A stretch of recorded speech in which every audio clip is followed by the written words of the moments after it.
हाय, hello, नमस्कार विद्यार्थी मित्र-मैत्रिणींनो. कसे आहात? मजेत ना?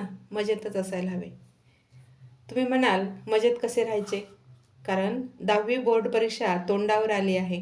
पहिलाच पेपर मराठी विषयाचा आणि त्यात किती लिहावे लागते? अरे हो हो, लिहावे लागते.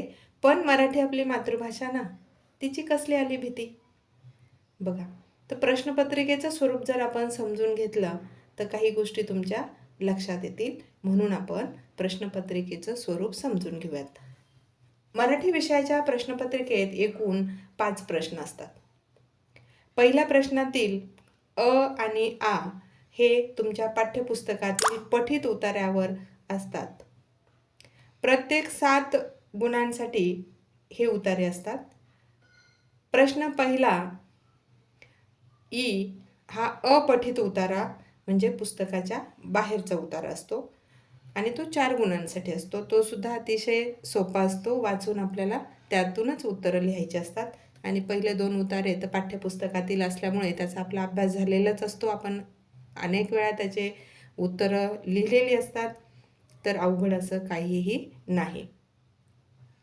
त्यानंतर प्रश्न दुसरा हा पद्यावर असतो म्हणजे कवितेवर असतो. त्याचंही तसंच आहे. कविता दिलेल्या असतात. कविता वाचून आपल्याला त्यातील उत्तरं शोधून लिहायची असतात. तर प्रश्न दुसरा अ हा 8 गुणांसाठी असतो. प्रश्न दुसरा आ हा 4 गुणांसाठी असतो आणि प्रश्न दुसरा ई हा सुद्धा 4 गुणांसाठी असतो. तर प्रश्न चौथा ई हा रसग्रहणाचा प्रश्न असतो.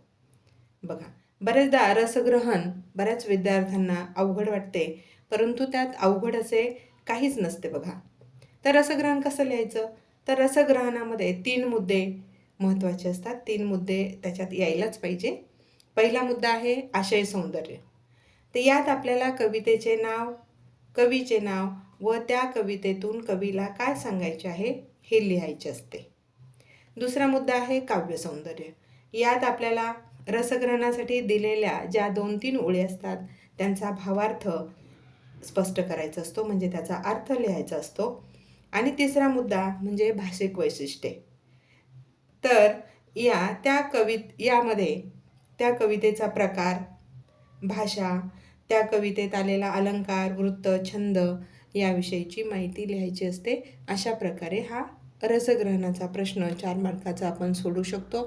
3 मुद्दे जर आपण व्यवस्थित लिहिले तर आपल्याला 4 पैकी 4 गुण या ठिकाणी मिळत असतात. त्यानंतरचा प्रश्न तिसरा हा स्थूल वाचनावर असतो. 3 प्रश्नापैकी 2 प्रश्न सोडवायचे असतात. प्रत्येकी 3 मार्कासाठी 1 प्रश्न असतो. असा 6 मार्काचा हा प्रश्न असतो. तर या प्रश्नासाठी आपल्याला पाठांतरच करावे लागते. पाठांतर केलेली जी उत्तरं असतात तीच आपल्याला लिहावी लागतात. याचे उतारे दिलेले नसतात. नंतर प्रश्न क्रमांक 4 हा व्याकरण कृतीवर आधारित प्रश्न असतो आणि मला वाटतं प्रश्नपत्रिकेतील सर्वात सोपा प्रश्न असतो.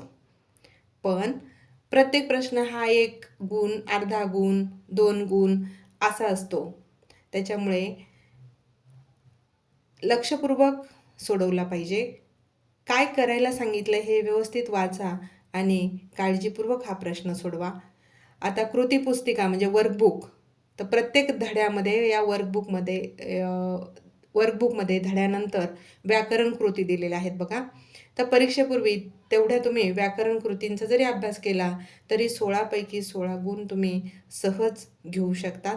तुमचे मार्क्स वाढवणारा हा प्रश्न आहे. त्यानंतर येतो प्रश्न 5वा. तर उपयोजित लेखनावर असा हा प्रश्न असतो 24 गुणांचा. यामध्ये पत्रलेखन आहे, सारांश लेखन आहे, कथालेखन, निबंध लेखन, जाहिरात लेखन असे प्रश्न याच्यामध्ये असतात. तर यामध्ये प्रश्न 5वा अ याच्यामध्ये 2 कृती दिलेल्या असतात. एक असते पत्रलेखन आणि दुसरं असतं सारांश लेखन. पत्रलेखनसुद्धा तुम्हाला 2 दिलेले असतात. 2 पैकी 1 पत्र लिहायचं किंवा सारांश लेखन लिहायचं. मग सारांश लेखन कोणत्या उताराचं करायचं?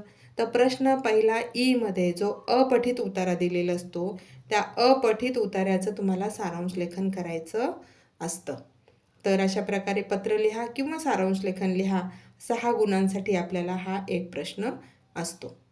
त्यानंतर प्रश्न 5वा आ यामध्ये सुद्धा तुम्हाला 3 कृती दिलेल्या असतात. त्यापैकी तुम्हाला 2 कृती सोडवायच्या असतात. तर प्रत्येक कृतीसाठी 5 गुण, 2 कृतीसाठी 10 गुण, 10 गुणांचा हा प्रश्न असतो. तर याच्यामध्ये जाहिरात लेखन, बातमी लेखन आणि कथा लेखन अशा 3 कृती दिलेल्या असतात. 3 पैकी तुम्हाला फक्त 2 कृती सोडवायच्या असतात. त्यानंतर आहे प्रश्न 5वा ई. प्रश्न 5 ई मध्ये सुद्धा तुम्हाला 3 कृती दिलेल्या असतात.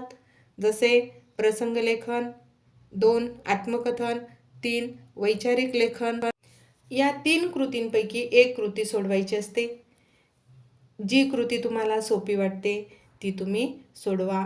8 गुणांसाठी ही एक कृती आपल्याला सोडवायची असते. त्यामुळे उत्तरपत्रिकेचे कमीत कमी 2 पेजेस तुम्ही लिहायला पाहिजेत. किती लिहिले याच्यापेक्षा कसे लिहिले, मुद्देसूद लिहिले का याला जास्त महत्त्व असते. त्याच गोष्टीला आपल्याला गुण मिळत असतात. तर विद्यार्थी मित्रांनो, अशी असते तुमची मराठीची प्रश्नपत्रिका किंवा प्रश्नपत्रिकेचं स्वरूप. मग आता कमी वेळेत पूर्ण पुस्तकाचा अभ्यास कसा करायचा यासाठी मी तुम्हाला एक महत्त्वाची टिप देते. तर परीक्षेला जाण्यापूर्वी कमीत कमी वेळात अभ्यास करण्यासाठी पुस्तकातील जे पाठ आहेत, तुमचे धडे आहेत, त्याच्यामध्ये लेखक परिचय दिल्यानंतर पाठ परिचय दिलेला असतो बघा. तर तेवढा पाठ परिचय हा प्रत्येक पाठाचा तुम्ही वाचून जा. म्हणजे तुम्हाला कोणत्याही प्रश्नाचे उत्तर निश्चितच लिहिता येईल. तसंच कवितेंचं सुद्धा आहे.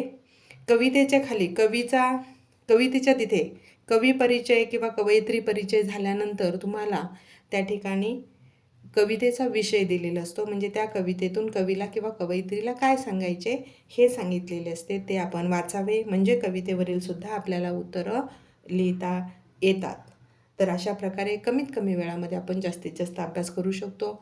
व्याकरण कृतीचा अभ्यास तुमच्या कृतीपुस्तिकेमध्ये म्हणजे वर्कबुकमध्ये प्रत्येक धड्याच्या नंतर दिलेला आहे.